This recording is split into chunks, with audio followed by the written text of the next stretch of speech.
Hey everybody, I'm Tommy Scoville, and this is the Tommy Scoville Show. Boy, it is cold today in northern Nevada. We live in the high desert, and I'll tell you something, it's in the 40s. It'll be super hot, but it's early in the morning, and it was cold last night. I keep the window open at night because I sleep a little better when it's cool, but boy, oh boy, was it cold last night. I want to talk today about relapse triggers.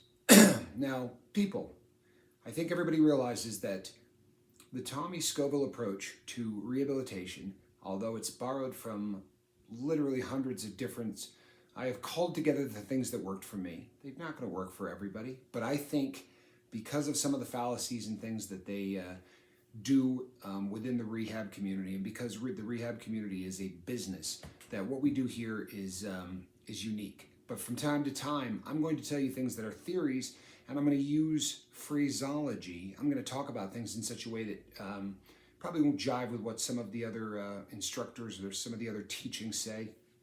Take it what it is. But here, when I talk about relapse triggers, sorry, the smoke too, the Dixie fire. Anyway, when I talk about relapse triggers, there's two different kinds that I want to talk about. One would be in like an environmental thing. It's what's going on around you. And the other is, sort of where you're at in your life, right? If you're failing at something, if failure is something that is coming up again and again in your life, that can be a relapse trigger.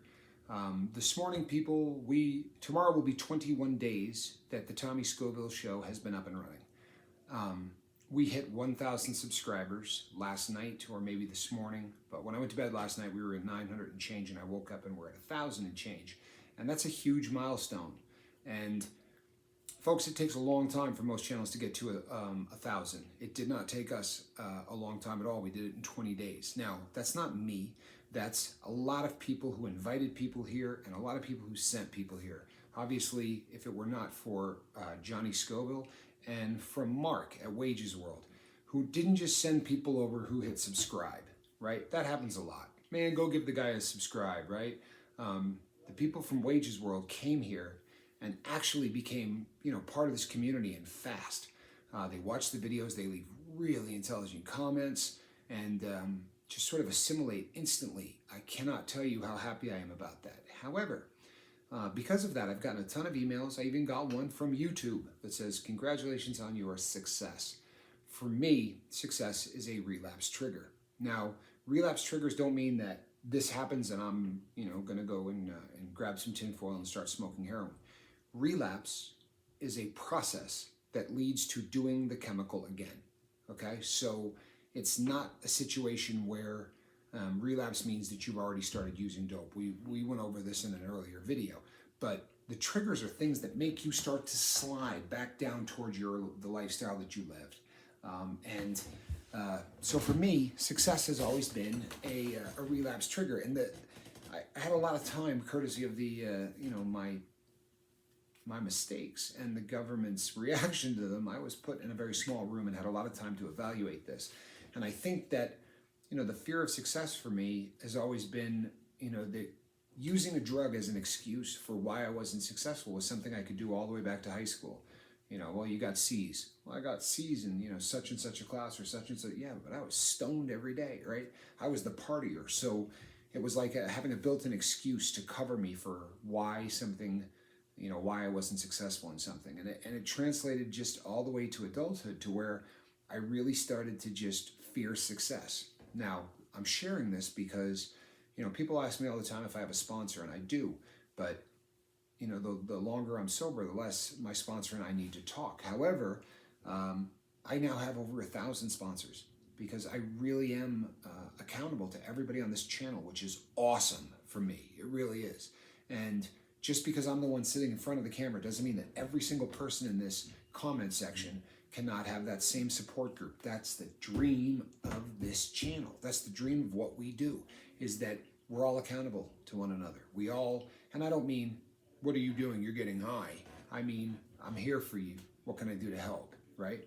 And that really is the dream of this channel, and I think it's working. I'm watching it work. Just go read the comment section.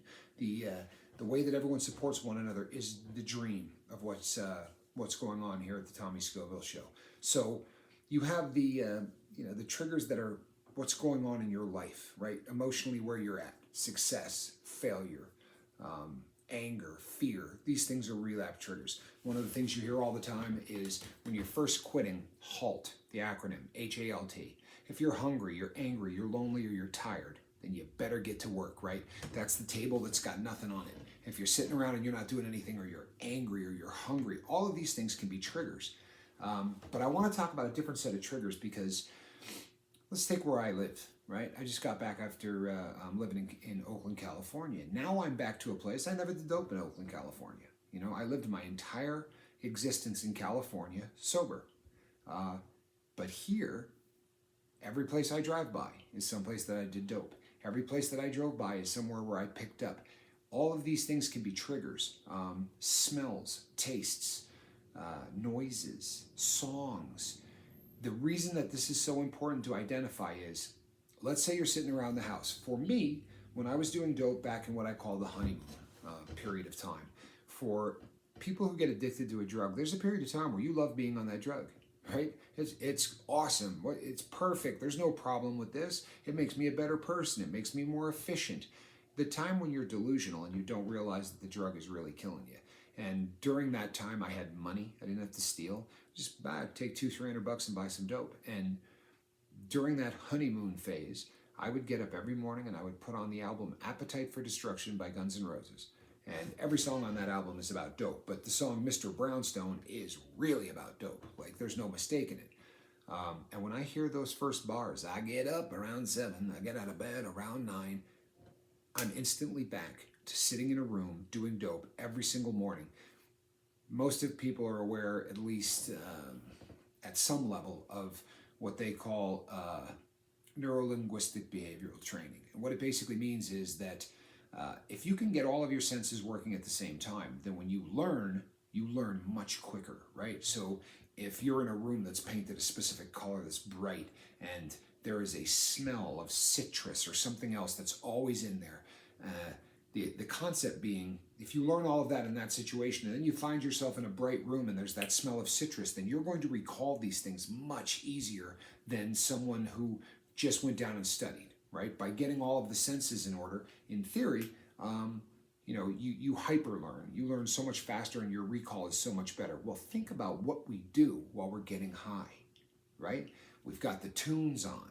We're in a specific room. There's that smell. Like for people who suffer from the same addiction that I do, you know what vinegar smell, that, the smell of tar heroin is so similar to vinegar that, I'll give you an example of a trigger. I was working in Victorville Penitentiary in California in the kitchen, and I was in the bathroom. While somebody dropped a half-a-gallon glass bottle of vinegar on the floor of the kitchen. And by the time I came out of the bathroom, the whole place stunk so bad that, I had less than a year under my belt, and I was in a place where you can get heroin real easy. You didn't have to go downtown to get it, right? The dope dealers are locked up in the same room you are. And I went up to the to my boss and said, I got to go home. I got to go back to the unit. I got to get out of this room.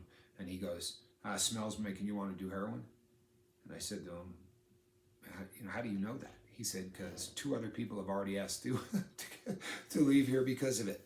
So just that smell, these things are triggers. People, I am going to say things from time to time where, you do not have to listen to my advice. And you don't have to, I'm not your professor, I'm not your guru, and I'm not your teacher in terms of I'm going to give you an assignment and you have to do it, right? I'm never going to be that guy. But I'm going to give you an assignment right now and you have to do it.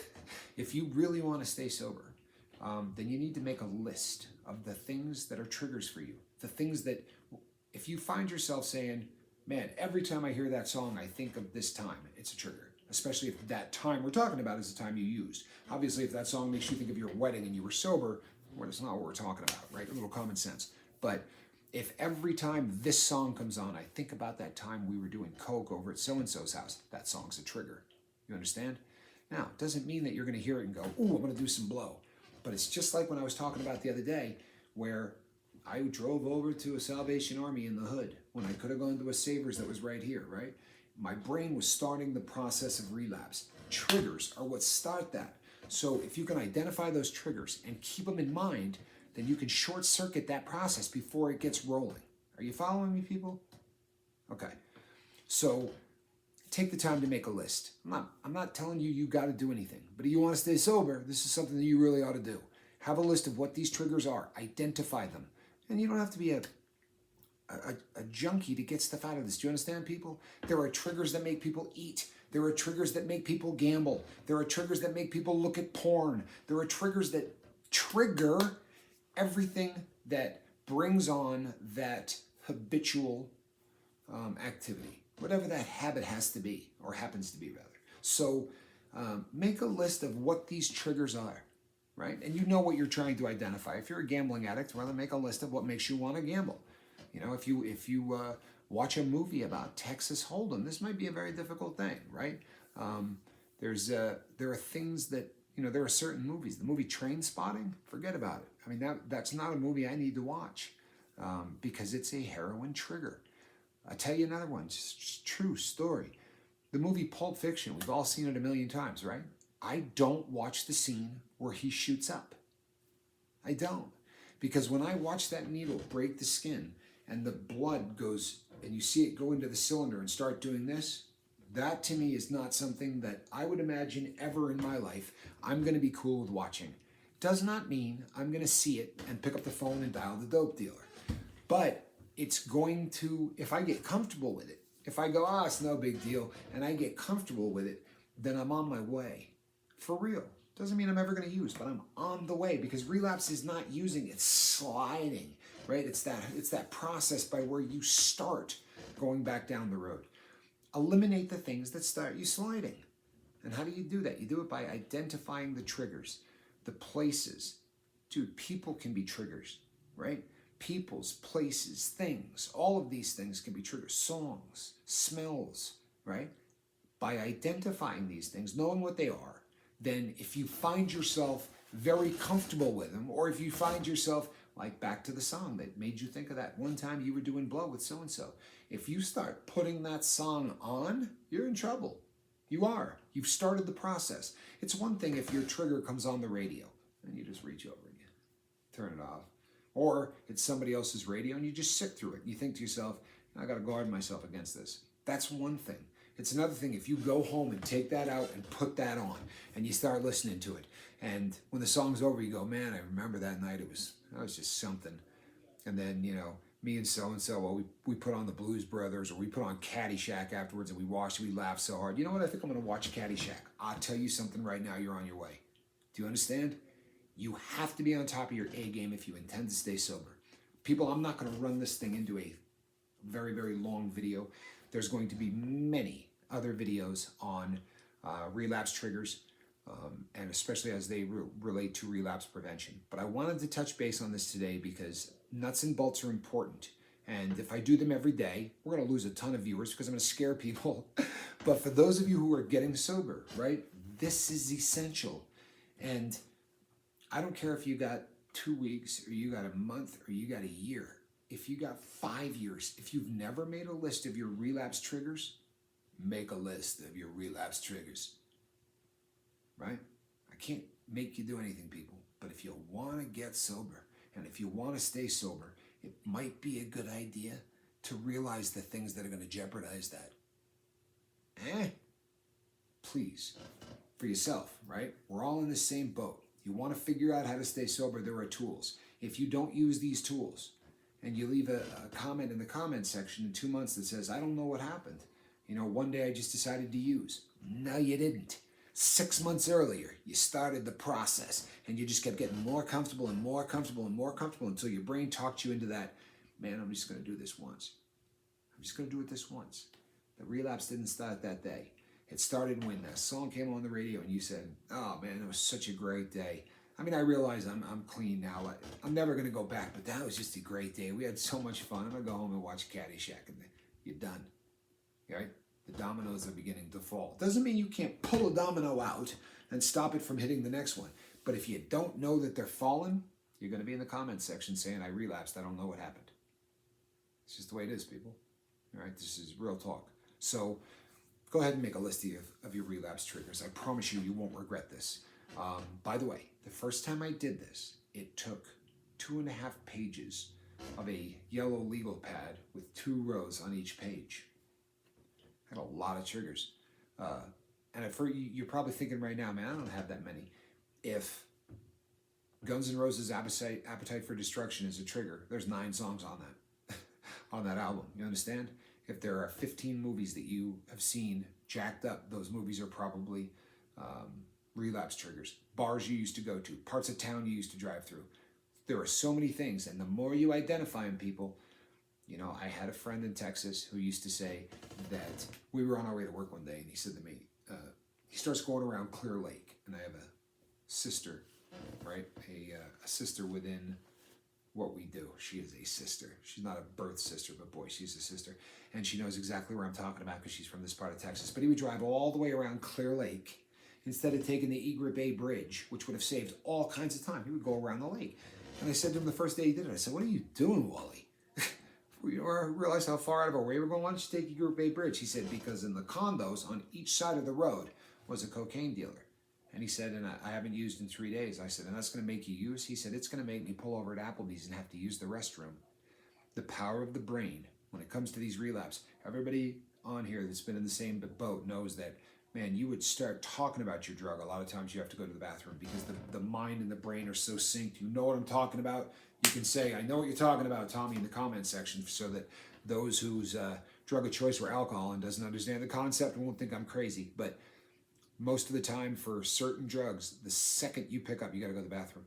And if you've been doing it long enough, talking about it will make somebody go to the restroom. The brain is powerful. Identify the triggers and make sure that you know something about them so that you can avoid going down that road. I want to say a huge thank you to Mark from Wages World, to Johnny Scoville, and to everybody who has helped me get to 1,000 people in 20 days. It was you people. It was not me. But boy, we're making it, aren't we? We're going to chip away at this, people. We're going to leave the earth a better place than we found it. That's the dream. Didn't get Ounce of Prevention this Wednesday because of Johnny being in town. It will be back next week. We will be talking about it, the first drug in our series for parents raising a drug-free kid. I am Tommy Scoville. This is the Tommy Scoville Show. If you like what we're doing, tell a bunch of people about it and share this stuff. Hit subscribe if you haven't. You become part of this family. You get on the boat. And we're all going to take care of one another on this boat. All right. Thank you so much. Make it a great day. And people, remember, the best is yet to come. I'm not just saying that. It's the truth.